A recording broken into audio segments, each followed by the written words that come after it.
This is the story of how Howard Hawks convinced his screenwriter to throw away the best script she'd ever written, persuaded a retired cinematographer to come back for one last film, and paired John Wayne with Robert Mitchum for their only Western together, while deliberately remaking a movie he'd already directed 7 years earlier. When El Dorado hit theaters in June of 1967, audiences didn't know what had happened behind the scenes, and the production story turns out to be far more interesting than most people realize. This wasn't just another John Wayne Western.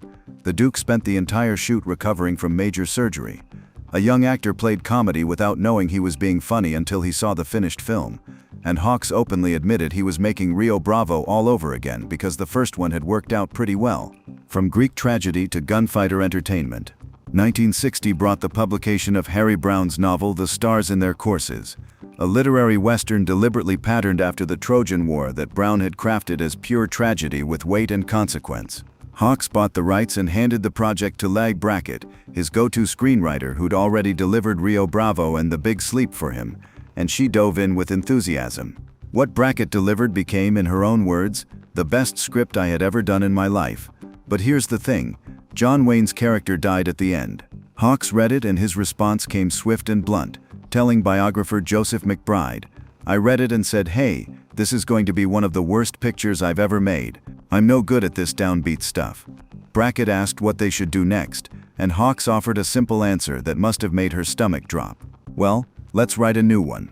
That's exactly what happened, and the final shooting script carries a date of September 23, 1965. Of everything in Brown's original novel, Hawks kept exactly one scene, the moment where Wayne's character shoots a young man who's fallen asleep at his post, because he wanted to start the picture off as a tragedy, and then we could turn it into fun. Harry Brown, who'd written that Greek tragedy-inspired novel, reacted with fury and called the result a bunch of junk, demanding his name be removed from the credits. They left it on anyway. For Brackett, the whole experience brought nothing but frustration, and she put it plainly in a 1976 interview. "The more we got into doing Rio Bravo over again, the sicker I got, because I hate doing things over again. And I kept saying to Howard I did that, and he'd say it was okay, we could do it over again." Hawks never denied what he'd done, telling interviewers without apology, "I made Rio Bravo with John Wayne. It worked out pretty well, and we both liked it, so a few years later we decided to make it again." He meant every word, and the parallels were systematic and intentional down to the smallest details. Robert Mitchum replaced Dean Martin as the alcoholic lawman. James Caan stepped in for Ricky Nelson as the young sidekick, and Arthur Honeycutt took Walter Brennan's role as the crusty deputy. Hawks even told Brackett directly, "John Wayne was the sheriff in Rio Bravo, so let's have Bob Mitchum the sheriff in El Dorado." The cast. October of 1965 brought a John Wayne who looked different than the one who'd starred in Rio Bravo 6 years earlier, and Hawks noticed right away. September of 1964, just 1 year before filming, had brought Wayne into surgery where doctors removed his entire left lung and 2 ribs because of cancer. Hawks later observed, because of the lung Wayne lost, he reads his lines differently. He pauses in the strangest places, simply because he hasn't got the breath he used to have, but the director, always pragmatic, added that it made him a much better actor. Brackett's screenplay actually accommodated Wayne's condition by giving his character Cole Thornton a bullet lodged near his spine that causes temporary paralysis when he needs it least, which gave Wayne legitimate reasons to show physical vulnerability on screen. Johnny Crawford spent 2 weeks on the Tucson set and remembered that Wayne appeared audibly out of breath when climbing up the rock during their scene together. This was Wayne's 138th picture, and for the first time in his career, age and illness were catching up with the man who'd seemed invincible. Robert Mitchum received the strangest pitch of his career when Hawks called to offer him the sheriff role, and Mitchum recalled the conversation with amusement. "I said, 'What's the story?' And he said, 'No story, just characters,' and that's the way it was. Did one scene, put it away, did another, put it away." What resulted became the only Western where Wayne and Mitchum co-starred, despite both men being giants of the genre who'd both appeared in The Longest Day back in 1962 but never in scenes together. El Dorado finally gave audiences what they'd been waiting for, and the chemistry between them flowed effortlessly because 2 professionals understood exactly what they were doing. James Caan arrived on set somewhere between 25 and 27 years old, having worked with Hawks once before on Redline 7000, a commercial disappointment that didn't stop Hawks from seeing something in the young actor worth another shot. What happened next became one of the great directorial manipulations in Hollywood history, because Hawks never told Caan that his role played as comedy, never mentioned it once during the entire production. Hawks explained his reasoning after the fact. He's a damn good actor, and we started rolling the more we got into it. He got a lot of laughs playing it perfectly serious. He didn't know he was playing a comedy, not until he went to see the preview. Picture Caan's surprise at that screening when the audience roared with laughter at his scenes, and he confronted Hawks afterward demanding to know why nobody had told him he was playing a comic part. Hawks' response cut straight through. "You'd have spoiled it. You'd have tried to be funny." Pure Hawks trusting his instincts, manipulating his actors for the good of the film, and being absolutely right about every choice. Caan's performance works precisely because he plays it straight while everything around him tips slightly toward absurd. And if you're loving these behind-the-scenes stories about classic Hollywood, make sure to hit that subscribe button because there's a lot more where this came from. One more detail about Caan deserves mention. He wore 3-inch lifts throughout the entire production, just to stand alongside the 6'4" Wayne, though even platform shoes couldn't quite bridge that gap. On-set chaos. Wayne and Caan developed a complicated relationship that mixed mentorship with hazing ritual and genuine friendship that neither man quite knew how to express except through relentless pranking. Wayne called Caan kid and mocked his hat with lines like, "You're doing a lot of smiling, Jiminy Cricket," and they played chess during downtime between setups, which sounds peaceful until you learn that one game escalated into a fierce dispute when Caan accused Wayne of cheating. That confrontation got so heated that Robert Mitchum had to physically step between them, but that was just the beginning of their on-set warfare.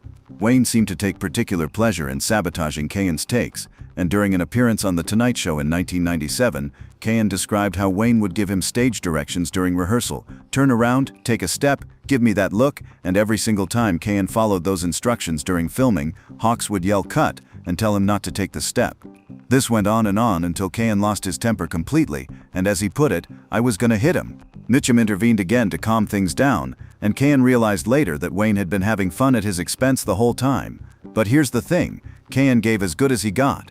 When the young actor's confidence grew enough that he started locking Wayne out of his dressing room, Wayne retaliated by filling the entire room with garbage, and Caan remembered, he piled it with garbage. He was like a 12-year-old kid Duke when it came to playing pranks. Despite all this chaos, or maybe because of it, the two became genuine friends who understood each other perfectly. Caan would sabotage Wayne's takes by standing off camera and mouthing "you snake" at him, making the Duke crack up in the middle of serious scenes. A personal footnote to the production often gets overlooked. Caan and his co-star Mikel Carey, who played Joey McDonald, became engaged during or after filming, though they never actually married. Hawks presided over all this chaos with the calm of a man who'd been directing movies since the silent era, though he had his quirks that drove the cast crazy.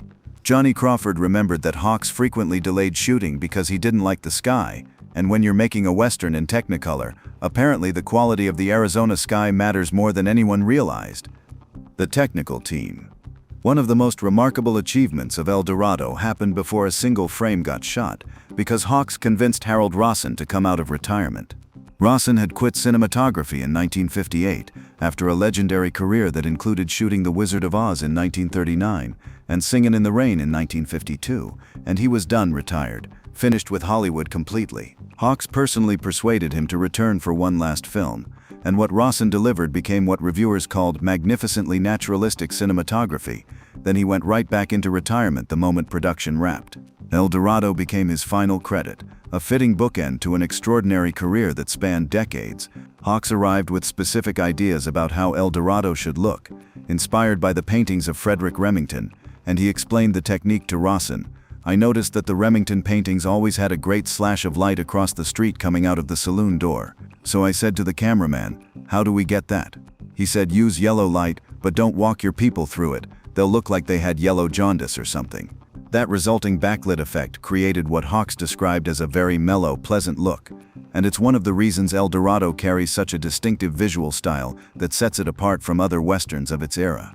Edith Head handled costume design, continuing her reign as Hollywood's most celebrated wardrobe designer, while Western artist Olaf Weghorst painted the opening credits artwork and also appeared in the film as Swede Larsson, the gunsmith.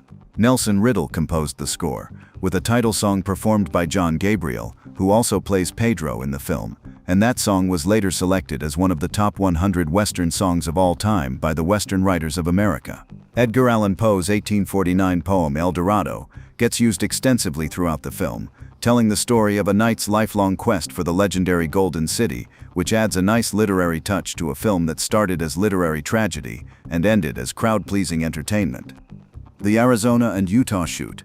October 11, 1965 marked when principal photography officially began, though the Tucson location work had started 3 days earlier on October 8 with the main base of operations at Old Tucson Studios on South Kinney Road. Hawks had the sheriff's office constructed in the exact same spot where the Rio Bravo jailhouse had stood, and nobody could accuse him of being subtle about what he was doing. Arizona locations spread across Pima County and beyond.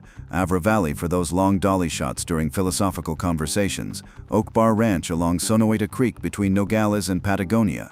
Patagonia Lake State Park for the creek scene where Thornton falls during one of his paralysis episodes. Picacho Peak State Park, Fairbank, and areas around Saguaro National Park. Cast members stayed at the Lodge on the Desert and the downtown Ramada Inn, while supporting players got housed in motels along Miracle Mile, following standard Hollywood location protocol for a 1960s production.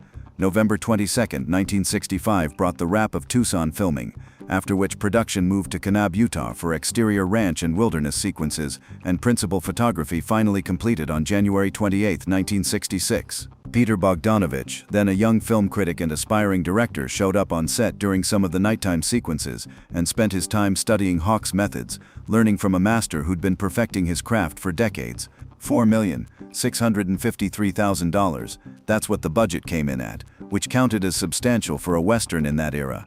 But Hawks had earned the right to that kind of money because he knew how to deliver commercial films on schedule and on budget, and Paramount trusted him completely. The delayed release and box office success. December 17, 1966 brought the Japan premiere of El Dorado, but American audiences had to wait because Paramount deliberately delayed the US release so that Nevada Smith, starring Steve McQueen, wouldn't have to compete with a John Wayne picture. When The War Wagon, another Wayne Western, premiered in May of 1967, Paramount scheduled El Dorado for exactly 1 month later, and the strategy paid off when the film opened on June 7, 1967. $12 million in domestic receipts, with North American rentals reaching $5,950,000. Those numbers ranked it as the 13th highest grossing film of 1967 according to Variety, which counted as a solid commercial success by any measure. Critics mostly loved it, and Roger Ebert awarded it 3.5 out of 4 stars, calling it a tightly directed, humorous, altogether successful Western, turned out almost effortlessly, it would seem, by 3 old pros. Variety praised it as an excellent odor drama, laced with adroit comedy and action relief, while Howard Thompson of the New York Times described it as a tough, laconic, and amusing Western that ambles across the screen as easily as the 2 veteran stars. Pauline Kael, never one to mince words, dissented sharply and wrote in The New Republic that El Dorado combines Wayne and Mitchum, both looking exhausted. The director, Howard Hawks, is also tired. She also claimed the film displayed the second worst lighting she's seen in a movie, which seems particularly harsh given Harold Rosson's expertise and legendary reputation. But here's what matters. Andrew Saris, writing in The Village Voice on July 27, 1967, understood what Hawks was actually doing. His words cut through. Only those who see some point in remembering movies will find El Dorado truly unforgettable. He got it. This was Hawks in conversation with his own previous work, a director reflecting on themes and characters he'd explored before and finding new meanings in familiar territory. The enduring legacy. Time has treated El Dorado extraordinarily well, and the proof shows up in the numbers. Rotten Tomatoes currently lists it with a 96% approval rating based on 25 reviews, with an average rating of 7.7 out of 10, which beats many films initially considered more prestigious or important. Time Out London eventually called it an elegy on lost youth assuaged by friendship, an old man's movie only in the sense that it deals with the problems of approaching the valley of death, and that's a far more perceptive reading than the initial dismissals from critics who couldn't see past the surface similarities to Rio Bravo. Home video brought the film new life, with a Blu-ray release on March 11, 2014, and availability on multiple streaming services including Netflix, AMC+, Canopy, Hoopla, and Pluto TV. Reviews of the transfer quality split between those praising the HD remaster and others criticizing excessive digital noise reduction. but the film itself continues to find new audiences who don't care about technical specifications. One more piece of the El Dorado legacy ties everything together in a way that hits hard. When John Wayne starred in his final film The Shootist in 1976, the opening montage illustrating his character's backstory incorporated footage from El Dorado. Wayne's last role looked back at one of his later triumphs, completing a circle that nobody planned but everyone recognized as perfect. El Dorado also became the middle film in what's now called Hawks' informal lawman trilogy: Rio Bravo in 1959, El Dorado in 1967, and Rio Lobo in 1970, and Hawks kept exploring the same territory, the same themes, refining and reconsidering his ideas about friendship, duty, and aging masculinity in the American West. What the making of El Dorado tells us. El Dorado's production reveals something essential about how classic Hollywood worked when the system functioned at its best, because Howard Hawks, approaching 70 years old, knew exactly what he wanted and possessed the clout to make it his way. He discarded a brilliant tragic script because he understood his own strengths, and tragedy wasn't one of them. A young method actor got manipulated through withheld information about his character, and Hawks trusted his instincts over contemporary acting theory every single time. A retired cinematographer got coaxed back for one last job because Hawks knew Rosson could deliver the look he wanted, and he let his stars play pranks on each other because genuine chemistry, even contentious chemistry, reads beautifully on screen. What you're looking at isn't a film made by committee or focus tested into mediocrity, but Hawks doing what Hawks did best, taking a simple premise about professionals doing a dangerous job while bantering and drinking, then executing it with such confidence and craft that it became something people remember. Brackett may have hated throwing away her best script, but she stayed professional enough to deliver what Hawks wanted, and that final screenplay reads lean, functional, and filled with dialogue that sounds like real people talking, even when they're discussing whether a knife thrower can learn to shoot a gun. $4,653,000 bought a 2-hour and 6-minute film shot in Technicolor across multiple locations with two of the biggest stars in Hollywood, and comparing that to modern blockbuster budgets reveals an efficiency that seems almost impossible today. October 8, 1965 to January 28, 1966, less than 4 months from first location shot to wrap, and Hawks came in on schedule and delivered a commercially successful film that would still be watched and discussed nearly 60 years later. What could have turned into a cynical retread of Rio Bravo became instead a meditation on aging, friendship, and bodies that betray us even as our spirits remain willing. Wayne's real-life lung surgery gave his character's spine injury an unexpected resonance that nobody could have planned. Mitchum's natural laconic style made the sheriff's alcoholism feel earned rather than showy, and Caan's unintentional straight-man comedy gave the film a lightness that balanced the darker themes running underneath. Through it all, Hawks directed with the assurance of a man who'd been making successful films since before talkies, who understood that craft and professionalism could produce art almost accidentally, and that you didn't need to announce your themes when you could simply show professionals being professional. The final word. Everything started with a screenwriter being told to throw away the best script she'd ever written, then continued with a cancer survivor taking on a physically demanding role, a young actor getting tricked into a great comic performance, and two Hollywood legends finally sharing the screen in the only Western they'd ever make together. Hawks openly admitted he was remaking his own film because the first version had worked, and he possessed enough skill and confidence to make that second version memorable in its own right without apology or explanation. December of 1966 brought the Japan premiere. June of 1967 delivered it to American theaters, and it earned its budget back several times over while getting mostly strong reviews that have only improved over the decades. What it represents goes deeper than box office or critical consensus though, because El Dorado captures a moment when Hollywood still allowed masters to work as masters, when stars could be professional and playful at the same time, and when a Western could function as both crowd-pleasing entertainment and a subtle reflection on mortality and friendship. The Making of El Dorado shows us what disappeared when that system collapsed, not the exploitation or tyranny that needed to end, but the system's ability to support craftsmen like Hawks, who knew their tools so well they could create something that looked effortless. Maybe that's why it endures in a film landscape increasingly dominated by pre-planning and post-production, because there's something refreshing about a director who delayed shooting because he didn't like the sky, who cast an actor in a comedy without telling him it was comedy, and who convinced a retired cinematographer to shoot one last picture. El Dorado stands as Howard Hawks saying goodbye to the Western, even though he'd direct one more, and it's John Wayne working through physical limitations with the same toughness he'd brought to healthy roles throughout his career.